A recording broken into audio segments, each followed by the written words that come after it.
बिलावल जरदारी ने एक स्टेटमेंट दिया है। मुझे तो बहुत अजीब स्टेटमेंट लगा। इसकी कोई तस्हीह आ जाए गवर्नमेंट की तरफ से या किसी और तरफ से कोई तरदीद आ जाए तो सूरत हाल शायद कुछ और होगी, लेकिन ये बड़ा हसास मामला है। बिलावल का स्टेटमेंट अगर आप गौर से सुने वो कह क्या रहा है।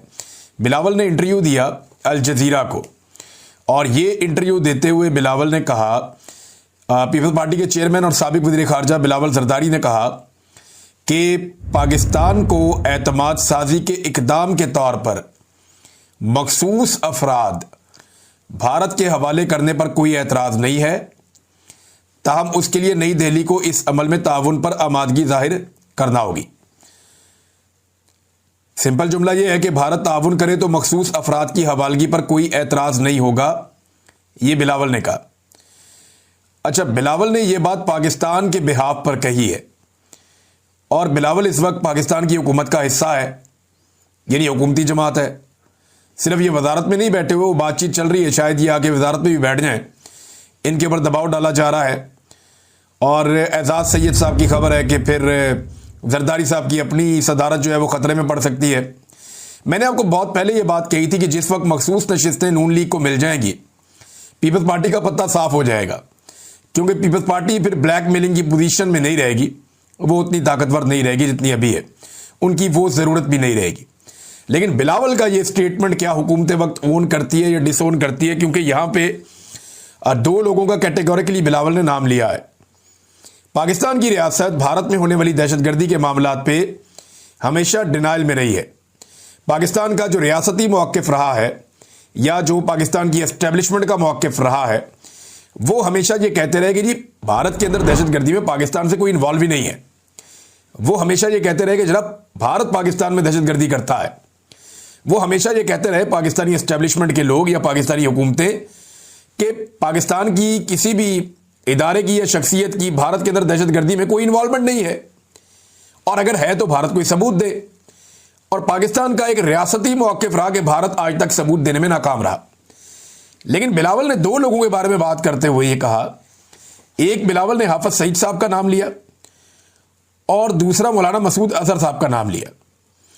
उन्होंने कहा मौलाना मसूद अजहर तो अफगानिस्तान में, बिलावल ने कहा उनकी इत्तला के मुताबिक अगर वो पाकिस्तान में है और भारत के पास इसके बारे में कोई इत्तला है तो इस्लामाबाद मसूद अजहर को गिरफ्तार करने में जो है वो दिलचस्पी जाहिर करेगा। अगर वो मौजूद है तो हम इन्हें गिरफ्तार करने में खुशी महसूस करेंगे। वो अफगानिस्तान में है, जब भी भारतीय हुकूमत ये मालूमात फराहम करे वो कहते हैं अगर यहाँ पे है तो बताएं, हम गिरफ्तार करने में खुशी महसूस करेंगे। दूसरा, हाफिज सईद और मौलाना मसूद अजहर जैसे लोगों और इन लोगों की भारत को हवालगी के हवाले से बिलावल ने दावा किया है। यानी ये दावा तो आप इस सूरत में कर सकते हैं ना, जब आप ये साबित कर लें या आप ये मान लें कि पाकिस्तान ने दहशतगर्दी की है भारत में। अब पाकिस्तान की रियासत कहती है कि हमें बहुत सारे नाम भी पता है, बहुत सारे लोगों को भी जानते हैं, यानी अजीत डोवल के ऊपर इल्ज़ाम लगाते हैं कि उनकी डॉक्ट्राइन है पाकिस्तान के अंदर दहशतगर्दी करवाओ। भारत ने सेलिब्रेट किया, पाकिस्तान के अंदर 20 के करीब उन्होंने अपने टारगेट हिट किए हैं। उनकी मीडिया ने इस पर सेलिब्रेट किया, उन्होंने कहा जी बिल्कुल हम घुसकर मारेंगे और ये हमारी पॉलिसी है और ये अजीत डोवल की डॉक्ट्राइन है।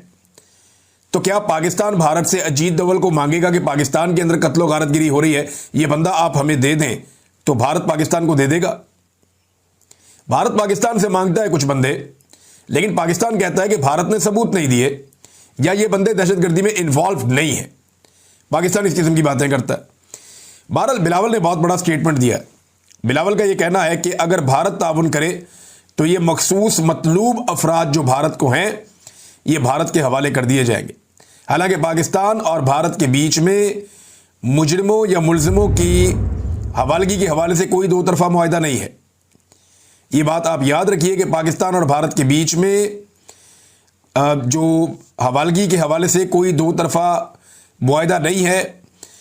इसमें जो है वो पाकिस्तान का जो वजारत ख़ारजा है उसने भी ये बात कंफर्म की है।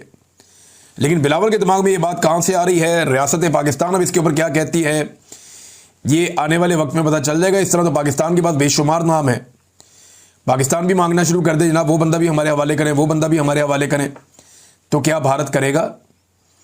बिलावल का जो ये एटीट्यूड है बड़ा ये अजीब मुझे लगा, ऐसा जैसे कि हम एक कमज़ोर मुल्क है और भारत बहुत ताकतवर मुल्क है। यानी अमेरिका तो पाकिस्तान से ले जाता था अपनी मर्जी के बंदे पकड़ के, और ये पकड़ के दे भी देते हैं।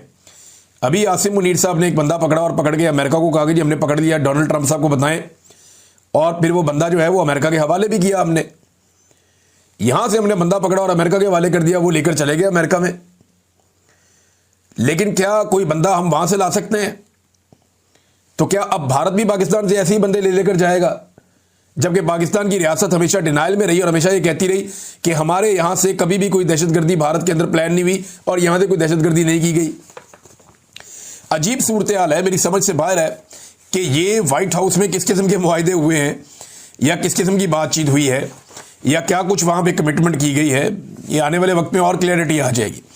नाज़रीन, नवाज शरीफ साहब के हवाले से एक खबर दी गई थी, कामरान शाहिद साहब ने खबर दी थी। उन्होंने कहा था कि नवाज शरीफ साहब अडियाला जेल जाना चाहते हैं, इमरान खान साहब से मिलना चाहते हैं और ये एक आगे बढ़ने का रास्ता हो सकता है। मुज़ाकरात के हामी हैं नवाज शरीफ साहब। लेकिन ये खबर फैलाई गई पहले अच्छी तरह, बहुत सारे मीडिया पे ये खबर चली। मैंने पहले ही आपको कहा था कि नवाज शरीफ साहब नहीं जा पाएंगे। बहुत सारे लोग कह रहे थे अगर वो जाएंगे तो वो बेइज्जती करवा के वहां से आएंगे अडियाला जेल से। अब मामला ये है कि किसी ने घास ही नहीं डाली मियाँ साहब को। पीटीआई ने भी सीरियस नहीं लिया। इमरान खान साहब की फैमिली, जिनको बहुत फिक्र है इमरान खान साहब के बारे में, उन्होंने भी सीरियस नहीं लिया। उन्होंने कहा यार मियाँ साहब को घर में सीरियस नहीं लेता तो हम कैसे ले लें, तो हम तो नहीं मानते। पीटीआई ने भी मियाँ साहब को सीरियस नहीं लिया, इमरान खान साहब ने भी सीरियस नहीं लिया। किसी ने मियाँ साहब को सीरियस नहीं लिया, तो मियाँ साहब ने यह खबर फैलाई क्यों, ये बात बाहर क्यों निकाली जो बाद में उनको वापस लेनी पड़ गई। जो बाहर दिखाई देता है ना कि मियाँ साहब भी एस्टेब्लिशमेंट को दबाव में रखना चाहते हैं। वो एस्टेब्लिशमेंट को बताना चाहते हैं कि मैं कितना ताकतवर और रेलिवेंट आदमी हूं, अगर तुम लोग मेरे साथ हैंकी बैंकी करोगे तो मैं इमरान खान के बाद जेल भी जा सकता हूं और वहां जाकर उसके साथ मिलकर मैं इमरान खान के साथ मिलकर आपका पत्ता साफ कर सकता हूं। शायद मियाँ साहब ने एस्टेब्लिशमेंट को ये एक अपना पैंतरा दिखाया है, सियासी पैंतरा, अपनी रेलिवेंसी शो की है। लेकिन फिर मियाँ साहब को समझ आ गई कि मियाँ साहब को तो पीटीआई सीरियस नहीं ले रही, मियाँ साहब को तो आम लोग सीरियस नहीं ले रहे, उनके अपने घर वाले भी नहीं रहे, एस्टेब्लिशमेंट ने भी सीरियस नहीं लिया।